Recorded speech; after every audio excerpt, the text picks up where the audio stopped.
W. Worlds Apart by Goss Carmine. Chapter 1. Oyonju is having nightmares. Dear reader, you may be familiar with our story from the recent popular television drama. As with most true stories turned to media, the creators made some choices for a compelling narrative that diverged from what really happened. Some nuances and complications were understandably reduced or removed. As a former manhwa maker myself, I understand the urge. In the case of this story, however, I feel it is even more important to make sure a true telling is available to be read. Which is why, with the help of my friends, I undertook to retell it here. If you have read the manhwa W for yourself or watched the drama, very little of the events will surprise you. Instead, it is meant to show another view of that story. I'm very pleased to be tasked with bringing you a new vision of W, or Worlds Apart.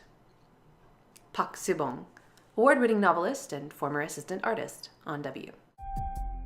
Main characters. Oh Yeonju is a thoracic surgeon at Myungsei University Hospital. After a traumatic failed surgery, she began to have anxiety attacks and now is on a leave of absence. Kang Chul is the hero of the manhwa W. He was an Olympic gold medal winning shooter, falsely accused when his family was murdered. He now runs the crime investigation broadcast company W5 as a way to research and develop resources, hoping to crack the case. Oh Sung-moo is the manhwa creator of W, though originally the character of Kang Chul was his daughter Yeonju's idea. His career took off with this manhwa soon after his divorce.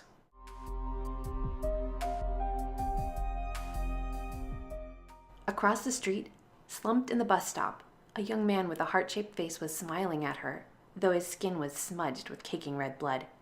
He bled profusely from his side, from his abdomen. She had scarce seconds. The light wasn't going to turn in time for her to get across the street. The cars going by were a blur of blues, silvers, gold metal that threatened if she tried to run. Somehow, her hands were on him, trying to close the wounds. She had no instruments, only her phone, but to take it out and call an ambulance would let more precious blood fall. The gritty ground was pooling with it already, making runnels and jagged rivulets around gravel. It was darkening with death. The man she loved was going to die.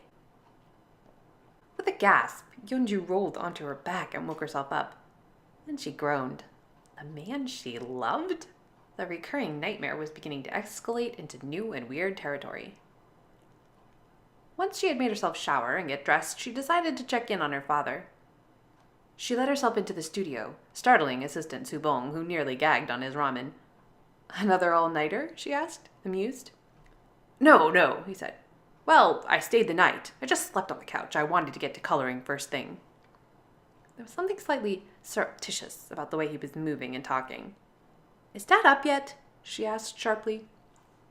"No, sleeping. He's still asleep." She walked from the open studio area to her father's bedroom. When she pushed open the door, there was a clink as a soju bottle fell. The smell of alcohol, along with the clutter of several discarded bottles, explained a great deal of Subong's nerviness. Yeonju sighed, though the sigh morphed more into an angry snort as it got going. Her dad still didn't stir at all. He'd fallen asleep with his glasses on, now pushed oddly to the side, making his face seem alien and cubist.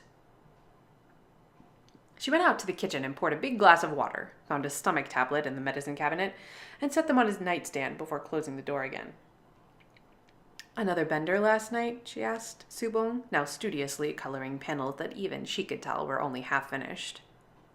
No, not a bender exactly. He just wanted to wind down, was a bit..." But Subong didn't know what his boss was a bit of, and didn't finish the sentence. Well, Yeonju knew.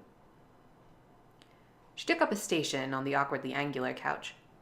Subong slept on it, but few used it otherwise, which was a shame. This spot had great lighting from the garden window. She picked up one of the new manhwa debuts from the hip, high pile by the couch. Her father would send these regularly, in hopes he would endorse them. Dad got up closer to noon than she expected. Subong excused himself, probably to call the other assistants in for work, and Yeonju greeted him as he shuffled out toward the kitchen. "Yeonju," he said without enthusiasm, "what are you doing here?" A dream made me think of checking in on you, apparently for good reason. Why? Did you really drink all that alcohol last night? I couldn't get to sleep. What of it? That much is not normal, Dad. Is something wrong? He turned away, starting some instant rice in the microwave. A guy can't have a little liquor? What's the problem? Hello, Yeonju said, plastering on a smile. Your daughter, the doctor here? The one you put through medical school? This is the behavior of an alcoholic. Physician, heal thyself, he said. Leave me out of it. Or is that not why you took a leave of absence? Undeterred, she agreed. Yes, that's exactly why. And if you came into an office where I was practicing, I would do the same thing for you. Refer you to a therapist and suggest a break. I have deadlines. It's not like the hospital, where there's always another graduating doctor hoping for a full-time job. That stung a little more. Comics have gone on hiatus before, Dad. Publishers deal with it all the time. My W has never gone on hiatus, and I'm not going to start now. I think you should. Your creativity could only benefit from a little rest from the stress. He muttered something about her creativity, as the microwave dinged. What's that? You wouldn't know, he said, though still in an undertone. You killed your creativity. If you'll excuse me, I'm behind on work today. He stalked to the room with his drawing desk and shut the door. Subong came gingerly back in, which suggested he'd been waiting out their argument on the stoop.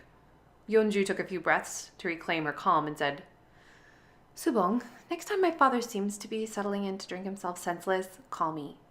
It's not good for his heart, and I know it's not fair for you to have to keep an eye on him. She did not storm out, but only in consideration for the assistant, not her father.